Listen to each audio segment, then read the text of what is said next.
দর্শক, আমন্ত্রণ দীপ্ত সংবাদে আপনাদের সঙ্গে এই মুহূর্তে রয়েছে আমি রুবায়েত হাসান। আর শুরুতেই থাকছে নিটোল টাটা সংবাদ শিরোনাম। অপহরণ থেকে মুক্তির এক মাস পর দেশের আঙিনায় এমভি আবদুল্লাহ, 23 নাবিকের স্বজনদের স্বস্তি। চূড়ান্ত আপিল নিষ্পত্তি হওয়ার আগে মৃত্যুদণ্ডপ্রাপ্তদের কন্ডেম সেলে রাখা যাবে না, হাইকোর্টের রায়। যমুনায় বঙ্গবন্ধু রেল সেতুর 84 কাজ সম্পন্ন, ডিসেম্বরে বাণিজ্যিকভাবে চালু করার প্রত্যাশা সরকারের। শেষ বিদায়ে হায়দার আকবর খান রণর প্রতি সর্বস্তরের মানুষের শ্রদ্ধা, রাষ্ট্রীয় মর্যাদায় বনানীতে দাফন।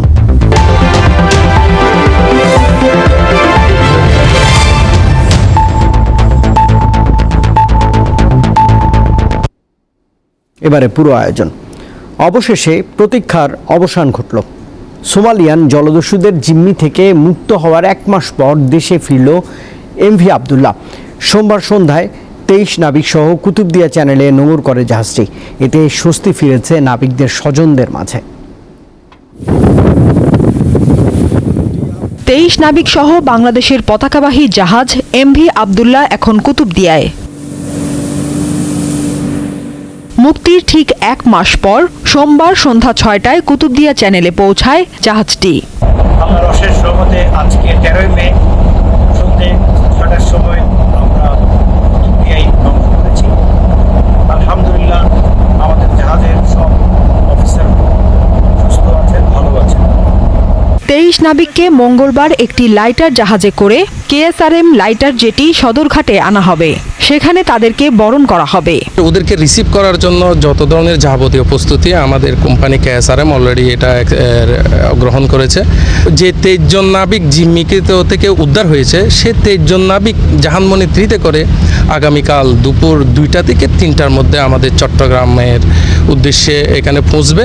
এমভি আবদুল্লাহ ফেরার খবরে নাবিকদের পরিবারে বইছে আনন্দের বন্যা। আপনজনকে কাছে পেতে অধীর আগ্রহে অপেক্ষা করছেন স্বজনরা। ছেলে আসলে তো নতুন আবার ঈদ শুরু করবার কি, আলহামদুলিল্লাহ ছেলেকে নিয়ে নানান আয়োজন করছি। ছেলে কি কি পছন্দ করে খাওয়ার জন্য এগুলোর আয়োজন করছি। আমরা সবাই মিলে বাবাকে আনতে যাব, বাবার জন্য একটা সারপ্রাইজ রাখছি। গত 12 মার্চ সোমালিয়া উপকূলে জলদস্যুদের কবলে পড়ে এমভি আবদুল্লাহ।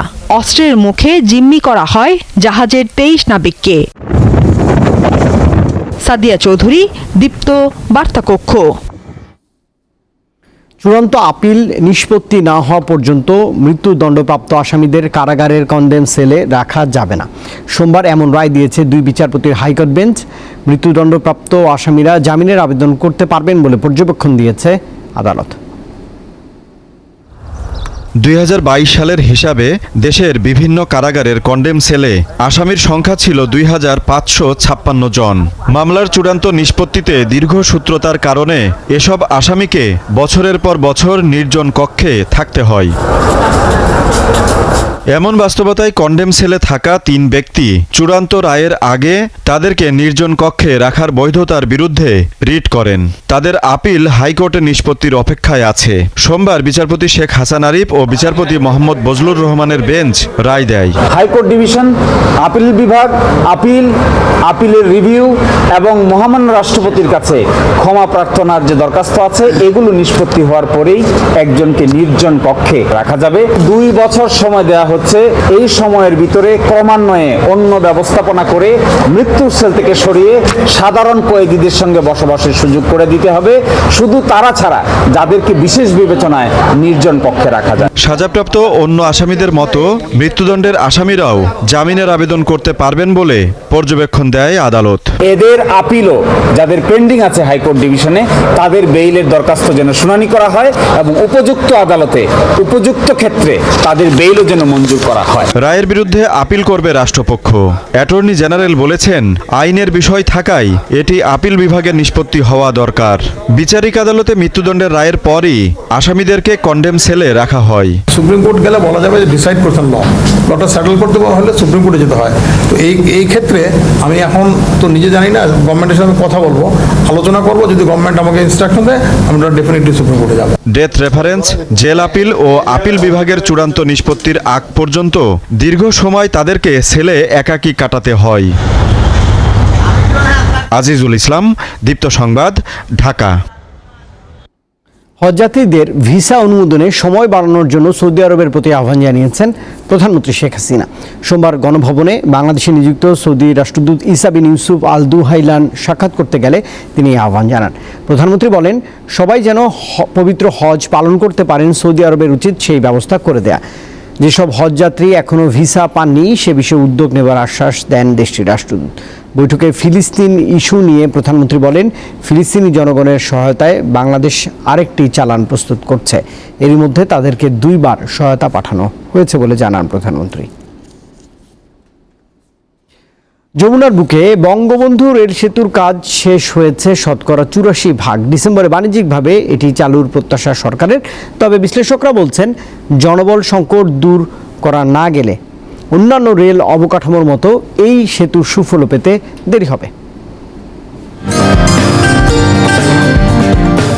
যমুনার বুকে এপার ওপার সংযোগ ঘটিয়েছে বঙ্গবন্ধু শেখ মুজিব রেল সেতু। চলতি মাসেই সেতুর সবশেষ স্প্যান বসানোর মধ্য দিয়ে 4.8 কিলোমিটার দীর্ঘ সেতুর পুরোটাই এখন দৃশ্যমান।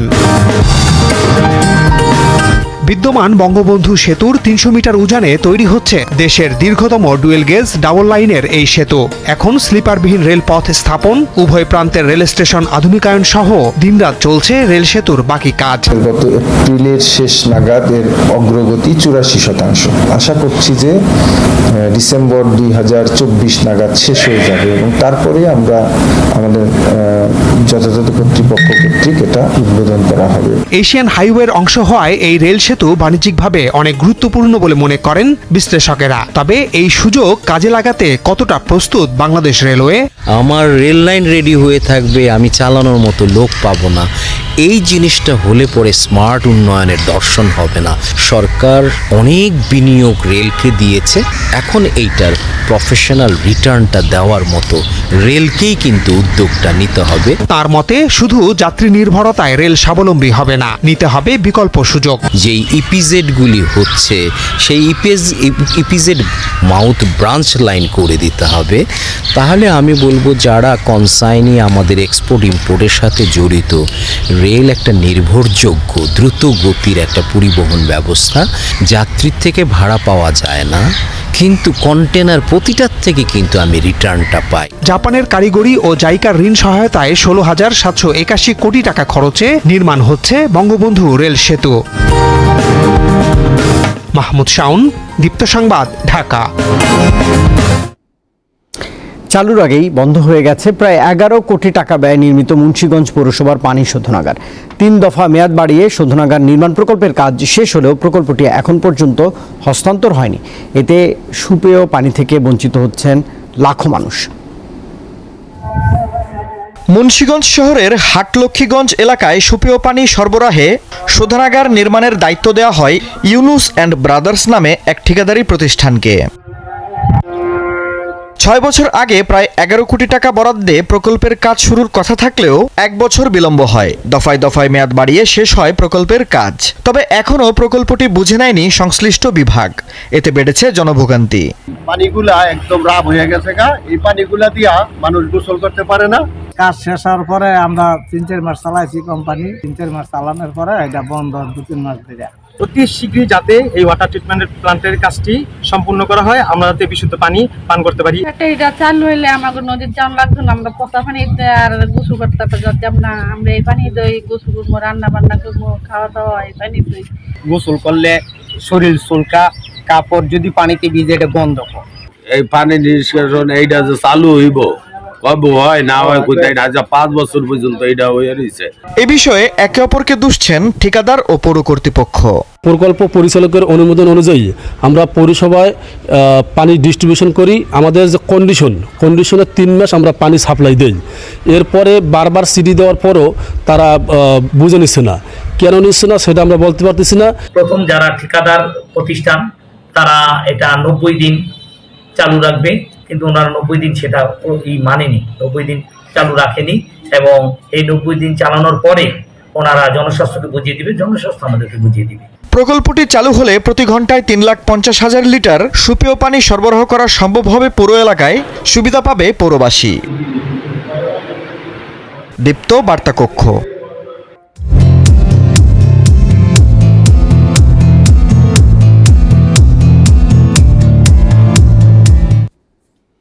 দর্শক, সংবাদের শেষ অংশে থাকছে পৃথিবীতে আঘাত হানা শক্তিশালী সৌরঝড়ের খবর। বাংলা রাষ্ট্রীয় মর্যাদায় রাজধানীর বনানী কবরস্থানে দাফন করা হয়েছে বাংলাদেশের কমিউনিস্ট পার্টি সিপিবির উপদেষ্টা হায়দার আকবর খান রনকে। এর আগে এই বীর মুক্তিযোদ্ধার প্রতি সম্মান জানান সর্বস্তরের মানুষ। ৭১-এর রণাঙ্গনের বীর মুক্তিযোদ্ধা, তাত্ত্বিক ও লেখক হায়দার আকবর খান রনর মরদেহ সকাল ১১টায় আনা হয় কেন্দ্রীয় শহীদ মিনারে। কিংবদন্তি রনকে শেষ বিদায় জানাতে ছুটে আসেন রাজনৈতিক সহকর্মী ও শুভানুধ্যায়ীরা। রণাঙ্গনের লড়াকু যোদ্ধাকে জানানো হয় রাষ্ট্রের পক্ষ থেকে সম্মান গার্ড অব অনার। দেশের প্রায় সব রাজনৈতিক দলের পক্ষ থেকে বামপন্থী আন্দোলনের পুরোধা ব্যক্তিত্বকে জানানো হয় শ্রদ্ধা। শোষণহীন ও বৈষম্যমুক্ত বাংলাদেশ প্রতিষ্ঠার স্বপ্ন পূরণে রনর স্বপ্নকে বাস্তবায়নের তাগিদ শহীদ মিনারে আগত সবার। ভবিষ্যতের তরুণ প্রজন্মের কাছে সবসময় তিনি নানাভাবেই তাদেরকে প্রেরণা যোগাবেন। আমাদের আগামী দিনের নীতিনিষ্ঠ রাজনীতিতে একটা শিক্ষণীয় হয়ে থাকবে। আমরা যে একসাথে সবাই তার প্রতি শ্রদ্ধা জানাচ্ছি, তাতে মনে হচ্ছে যে তিনি আমাদের কমরেডই আছেন। মত ও পথের ভিন্নতা থাকলেও হায়দার আকবর খান রনকে শেষ শ্রদ্ধা জানাতে আসেন প্রধান দুই রাজনৈতিক দলের শীর্ষ নেতারাও। জীবন বাজি রেখে যুদ্ধ করে মুক্তি করেছিলেন। তার লক্ষ্য ছিল একটাই, এই দেশের মানুষের ভাগ্য পরিবর্তন করা। চলে যাওয়া নিঃসন্দেহে বাংলাদেশের রাজনীতিতে আদর্শবাদী রাজনীতির ক্ষেত্রে একটি বিরাট শূন্যতা সৃষ্টি। শ্রদ্ধা জানাতে আসা রাজনৈতিক সাংস্কৃতিক ব্যক্তিত্বরা জানান, শতাব্দীর ৬০ দশক থেকে কমরেড হায়দার আকবর খান রন বাম রাজনৈতিক জগতের উজ্জ্বল নক্ষত্র। তিনি কেবল বামপন্থী ছিলেন না, তিনি মার্ক্সবাদী লেনিনবাদী ছিলেন এবং ওই আদর্শের জন্য আজীবন সংগ্রাম করেছেন। শেষ মুহূর্ত পর্যন্ত তিনি লিখেছেন। তিনি যে জন্মেছিলেন সেটাই বড় ঘটনা, তার মৃত্যু। সাম্য প্রতিষ্ঠার জন্যে যেই তার বাসনা সেটা আজীবন বজায় রেখেছে এবং তার অত ভালো কাজ ছিল, জীবনে অনেকভাবে প্রতিষ্ঠা পেতে পারত, কিন্তু সেসব না করে সে মানুষের জন্য কাজ সিদ্ধান্ত নিয়েছিল। বাদজোহর ঢাকা বিশ্ববিদ্যালয়ের কেন্দ্রীয় জামে মসজিদে জানাজা অনুষ্ঠিত হয়। পরে বনানী কবরস্থানে দাফন করা হয় প্রবীণ এই রাজনীতিবিদকে। স্বস্তিকা সিংহ, দীপ্ত সংবাদ, ঢাকা। চলমান ষষ্ঠ উপজেলা পরিষদ নির্বাচনের তৃতীয় ধাপের ভোটে প্রতিদ্বন্দ্বী প্রার্থীদের মধ্যে প্রতীক বরাদ্দ করা হয়েছে। আগামী 29 মে এই ধাপের 112টি উপজেলায় ভোট গ্রহণ অনুষ্ঠিত হবে। তৃতীয় ধাপের নির্বাচনে মোট প্রার্থীর মধ্যে 5 জন একক প্রার্থী রয়েছেন। খুলনার 3টি উপজেলার প্রতীক পেয়েছেন 43 জন প্রার্থী। 47 জন প্রার্থীর মধ্যে 1 জনের প্রার্থিতা বাতিল করা হয় এবং 3 জন মনোনয়নপত্র প্রত্যাহার করেন। নওগাঁর আত্রায়ে 15 ও রানীনগরে 21 জন প্রার্থীর মাঝে প্রতীক বরাদ্দ করা হয়েছে। লক্ষ্মীপুরের প্রতীক পেয়েছেন মোট 13 জন প্রতিদ্বন্দ্বী। প্রতীক বরাদ্দের পরপরই শুরু হয় নির্বাচনী প্রচারণা।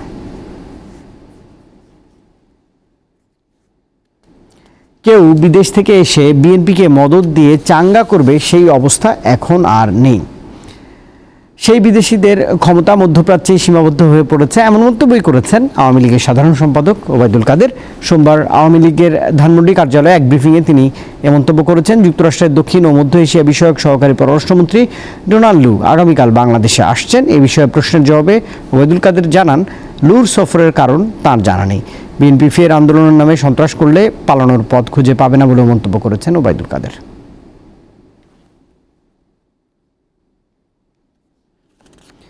দেশে গণতন্ত্রের চর্চা না থাকলে আইনের সুশাসন প্রতিষ্ঠিত হয় না বলে মন্তব্য করেছেন বিরোধী দলীয় নেতা জিএম কাদের। সোমবার রাজধানীর রমনা ইঞ্জিনিয়ার্স ইনস্টিটিউশনের 61তম কনভেনশনের সমাপনী অনুষ্ঠানে তিনি এ মন্তব্য করেছেন। জিএম কাদের বলেন, দেশে গণতন্ত্র ব্যবস্থার যেসব পন্থা থাকে তার মধ্যে সংসদীয় গণতন্ত্র চর্চা সর্বোত্তম। তিনি অভিযোগ করে বলেন, বাংলাদেশের সংসদে সরকারি দলের সদস্যরা সরকারের বিপক্ষে কথা বলতে পারেন না।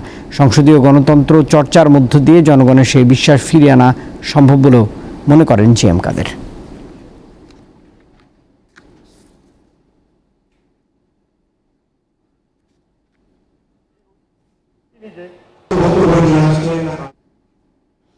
রাজধানীবাসীর উন্নত স্বাস্থ্যসেবা নিশ্চিতে অ্যালায়েন্স হাসপাতাল গুরুত্বপূর্ণ ভূমিকা পালন করবে বলে মনে করছেন মৎস্য প্রাণী সম্পদ মন্ত্রী আব্দুর রহমান। সোমবার রাজধানীর শ্যামলী রিং রোডে হাসপাতাল উদ্বোধনকালে তিনি প্রত্যাশা ব্যক্ত করেছেন। এ সময় বস্ত্র ও পাট মন্ত্রী জাহাঙ্গীর কবির নানক বলেন, আওয়ামী লীগ সরকার গঠনের পর চিকিৎসা ব্যবস্থার বৈপ্লবিক পরিবর্তন ঘটেছে। নতুন হাসপাতাল স্বাস্থ্যসেবাকে আরও সহজলভ্য করতে ভূমিকা রাখবে বলেও মত দেন তিনি। বক্তারা জানিয়েছেন, বর্তমান সরকারের আমলে স্বাস্থ্য খাতে আমূল পরিবর্তনের পাশাপাশি সেবা নিতে চাওয়া রোগীদের ভোগান্তি অনেক কমেছে।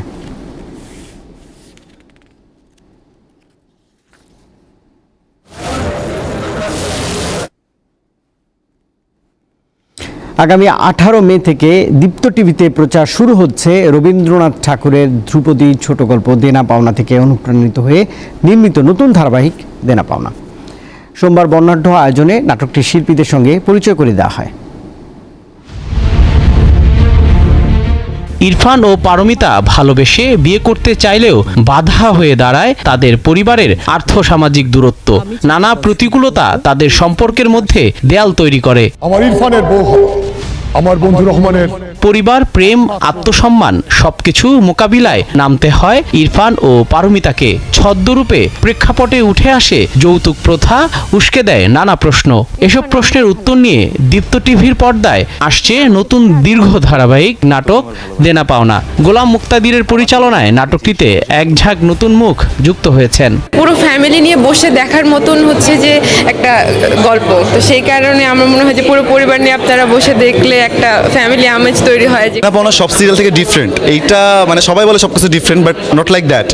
আমরা প্রথম বাংলাদেশের এমন কোনো সিরিয়ালে একটা সিনেম্যাটিক ফিল পাচ্ছি যেটা দেনা পাওনায় পাবো।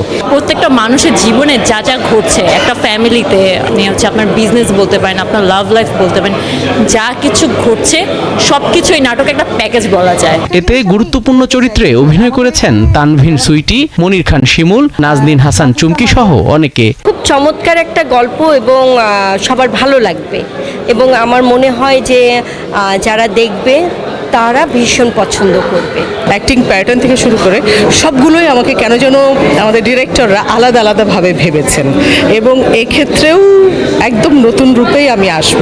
ধারাবাহিকটি প্রচারে আসা নিয়ে উচ্ছ্বাস প্রকাশ করেন নির্মাতা। স্ক্রিপ্টটা পড়ার পরে আসলে আমি আর কি আসলে অনেক বেশি হই যে এত ভালো একটা স্ক্রিপ্ট, আমার আর কি কাজটা কবে শুরু করবো এটা নিয়ে আমি খুবই উদ্গ্রীব ছিলাম। সোমবার দীপ্ত টিভি প্রাঙ্গণে দেনা পাওনার সূচনা অনুষ্ঠানে আশা প্রকাশ করা হয় দর্শক আনন্দের সঙ্গে ধারাবাহিকটি গ্রহণ করবেন এবং আশা করছি যে কাজটা ভালো হবে, দর্শকের কাছে দর্শক আনন্দের সাথে এটা গ্রহণ করবেন এবং দেখে আনন্দ পাবেন এবং এটা দীপ্ত টিভির জন্য একটা অ্যাচিভমেন্ট হবে। দেনা পাওনা আমরা অনেক আশা নিয়ে অনেক ভাবনা চিন্তা করে শুরু করেছি। দেনা পাওনায় আমরা মানে আর্টিস্ট তো নেওয়া হয়েছে, কেয়ারফুলি আর্টিস্ট নেওয়া হয়েছে, তাদেরকে সমন্বয় করে তাদের সাথে কাজ বের করার চেষ্টা হচ্ছে। 18 মে থেকে প্রতিদিন সন্ধ্যা 7টা ও রাত 10:30টায় দীপ্ত টিভিতে প্রচারিত হবে দেনা পাওনা। এছাড়াও দেখা যাবে দীপ্ত টিভির অফিসিয়াল ইউটিউব চ্যানেল এবং ওটিটি প্ল্যাটফর্ম দীপ্ত প্লেতে। জহিরুল মোহসান, দীপ্ত সংবাদ, ঢাকা। খাল উদ্ধার ও দখল দূষণ পুরোপুরি ঠেকাতে না পারার ব্যর্থতা স্বীকার করেছেন ঢাকা উত্তর সিটির মেয়র আতিকুল ইসলাম। তবে তার নির্বাচনী ইশতেহারের 38টি প্রতিশ্রুতির বেশিরভাগ বাস্তবায়ন হয়েছে বলে দাবি করেছেন এই মেয়র। মেয়র হিসেবে দায়িত্ব গ্রহণের 4 বছর পূর্তি উপলক্ষে সোমবার নগর ভবনে গণমাধ্যমের মুখোমুখি হন ঢাকা উত্তরের নগরপিতা আতিকুল ইসলাম। জাতির পিতা অতীতের সাফল্য নগরবাসীকে উৎসর্গ করে মেয়র বলেন, ঢাকাকে একটি বাসযোগ্য শহর হিসেবে গড়ে তুলতে তিনি সর্বোচ্চ চেষ্টা করছেন। যেহেতু এটা গত 40 বছরের জঞ্জাল, এই জঞ্জাল আমাদেরকে সলভ করতে গেলে কিন্তু আমরা বসে নেই, আমরা কাজ করছি। 1,25,000 ডাটাবেজ যারা আছে তাদেরকে আর সিটি কর্পোরেশন এসে ট্যাক্স দিতে হয় না, তারা অনলাইনের মাধ্যমে ঘরে বসে ট্যাক্স দেয়। বিডিসিএল এবং ওয়ার্কস মিনিস্ট্রি থেকে চিঠি পেয়েছি, এটি ঢাকা উত্তর সিটি কর্পোরেশনকে ট্রাক স্ট্যান্ডের জন্য বরাদ্দ দেওয়া হয়েছে। এটি আমাদের জন্য বিরাট বড় একটি অ্যাচিভমেন্ট। খাল উদ্ধার ও মশা নিধন সহ কয়েকটি কাজে প্রত্যাশা মতো অগ্রগতি না হওয়ায় নিজের ব্যর্থতা স্বীকার করেন নগরপিতা। খালের ভিতরে আমি যেটা বারবার বলছি যে কলা গাছ থেরাপি, আমি এখনো মনের শান্তি হচ্ছে না। যখন পর্যন্ত প্রত্যেকটা বাড়িতে যদি কলা গাছ ঢুকাতে পারতাম তখন আমার মনে শান্তি হতো। আমার ব্যর্থতা এখানে, আমার ব্যর্থতা। কারণ কিভাবে বাড়িধারার এবং গুলশানের লোকরা কিভাবে তারা খালের মধ্যে ডাইরেক্ট কালো বর্জ্য তারা দিয়ে দিচ্ছে। সামনের 1 বছর এডিস মশা নিয়ন্ত্রণ, খাল পুনরুদ্ধার, কারওয়ান বাজার স্থানান্তর এবং নতুন 18টি ওয়ার্ডের উন্নয়ন কাজ বাস্তবায়ন প্রধান চ্যালেঞ্জ বলে উল্লেখ করেন ঢাকা উত্তর সিটির মেয়র।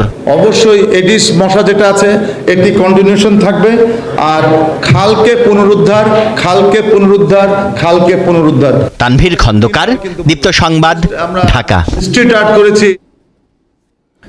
শতবর্ষী গাছ রক্ষায় জনসচেতনতা তৈরিতে কুমিল্লায় মাঠে নেমেছেন একদল কিশোর ও তরুণ সাইক্লিস্ট।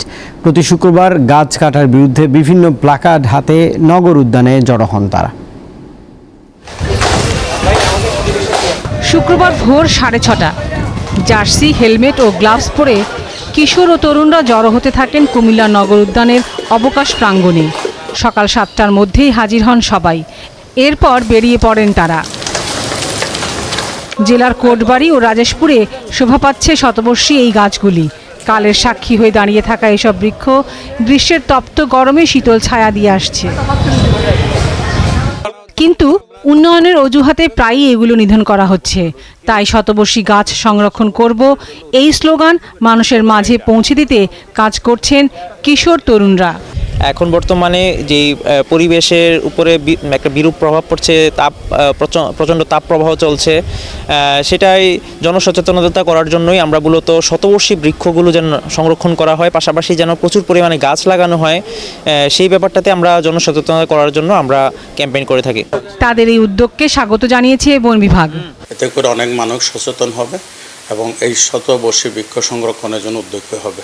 শুধু তাই নয়, একটা গ্রুপ এভাবে সৃষ্টি হয়ে যাবে যারা এটা কেউ কাটতে গেলে বাধা দিবে। প্রাকৃতিক দুর্যোগে সবুজ বেষ্টনী তৈরি করা শতবর্ষী গাছগুলো রক্ষায় সবাইকে এগিয়ে আসার আহ্বান তরুণদের। লাবণী গুহ, দীপ্ত সংবাদ।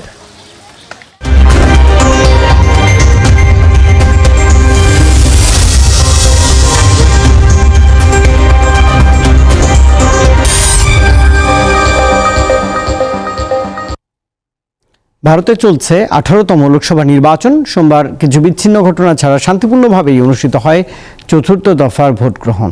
নির্বাচন অবাধ শান্তিপূর্ণ করতে নেওয়া হয়েছিল নানা ব্যবস্থা।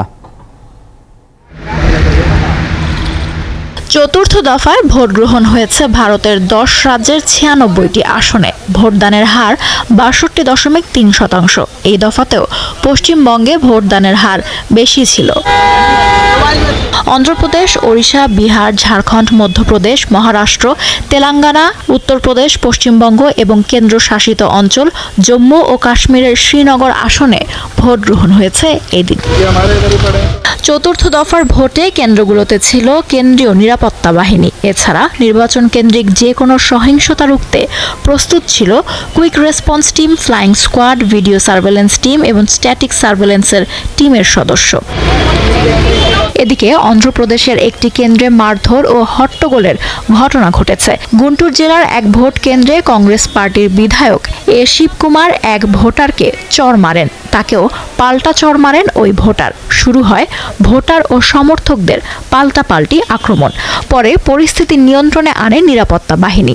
এছাড়া পশ্চিমবঙ্গের একটি কেন্দ্র থেকে প্রিজাইডিং অফিসারকে সরিয়ে দেয় নির্বাচন কমিশন, যার বিরুদ্ধে বুথে তৃণমূলের বিরুদ্ধে ভোটারদের প্রভাবিত করার অভিযোগ উঠেছিল। ভারতের নির্বাচনের পঞ্চম পর্ব 20 মে এবং ষষ্ঠ পর্ব হবে 25 মে। 1 জুন নির্বাচনের সপ্তম ও চূড়ান্ত পর্বের পর সম্পূর্ণ নির্বাচনের ফলাফল প্রকাশ করা হবে 4 জুন। লুৎফা ফৌজিয়া, দীপ্ত, বার্তাকক্ষ।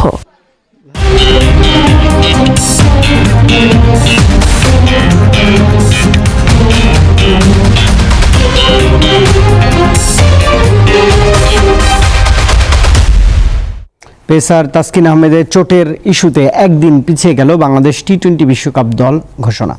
মঙ্গলবার দুপুরে দল ঘোষণা করার কথা জানিয়েছে বাংলাদেশ ক্রিকেট বোর্ড। এর আগে প্রাথমিক একটি তালিকা আইসিসিতে পাঠানো হয় 30 এপ্রিল। তারপরও জিম্বাবুয়ে সিরিজের ম্যাচগুলোর দিকে আরেকবার চোখ রেখে চূড়ান্ত দল ঘোষণার অপেক্ষা ছিল। রবিবার শেষ ম্যাচের পরই অনেকটা নিশ্চিত হয়ে যায় সোমবারের দল ঘোষণার বিষয়টি। তবে তাসকিনের চোটের কারণে পিছিয়ে যায় দল ঘোষণা। তাসকিনের স্ক্যান রিপোর্ট পেলে তার বিষয়ে চূড়ান্ত সিদ্ধান্ত নেবে বাংলাদেশ ক্রিকেট বোর্ড।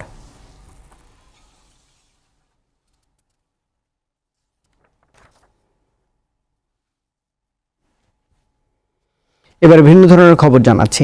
2 দশকের বেশি সময় পর গত শুক্রবার পৃথিবীতে আঘাত এনেছে সৌরঝড়। এজন্য তাসমানিয়া থেকে শুরু করে যুক্তরাজ্যের আকাশে বর্ণিল আলো দেখা গেছে। শুক্রবার ইউরোপের বিভিন্ন দেশের আকাশে এই রহস্যময় আলো দেখা যায়। এছাড়া যুক্তরাষ্ট্র, কানাডা ও অস্ট্রেলিয়ার রাতের আকাশেও দেখা যায় এই রঙিন আলো।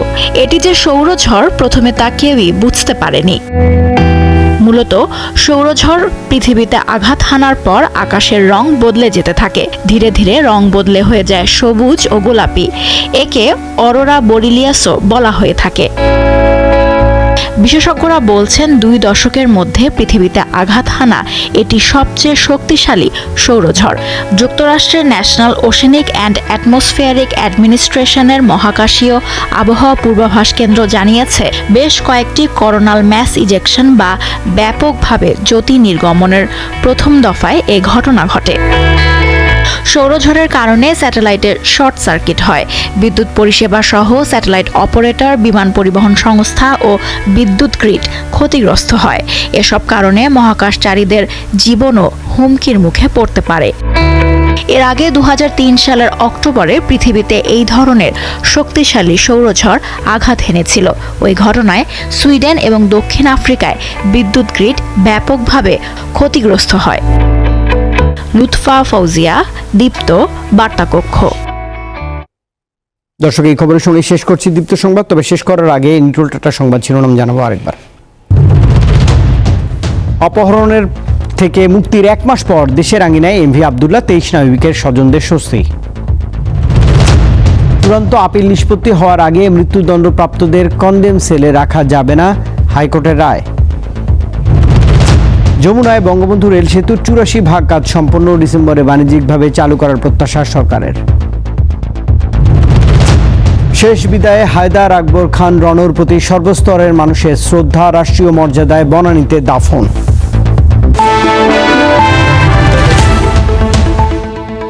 আর দর্শক, এই ছিল এখনকার মতো। এতক্ষণ সঙ্গে থাকবার জন্য ধন্যবাদ সবাইকে। আরও তথ্য বিনোদনের জন্য আপনি যুক্ত থাকতে পারেন দীপ্ত টেলিভিশনের ডিজিটাল প্ল্যাটফর্মগুলোতে। শুভরাত্রি।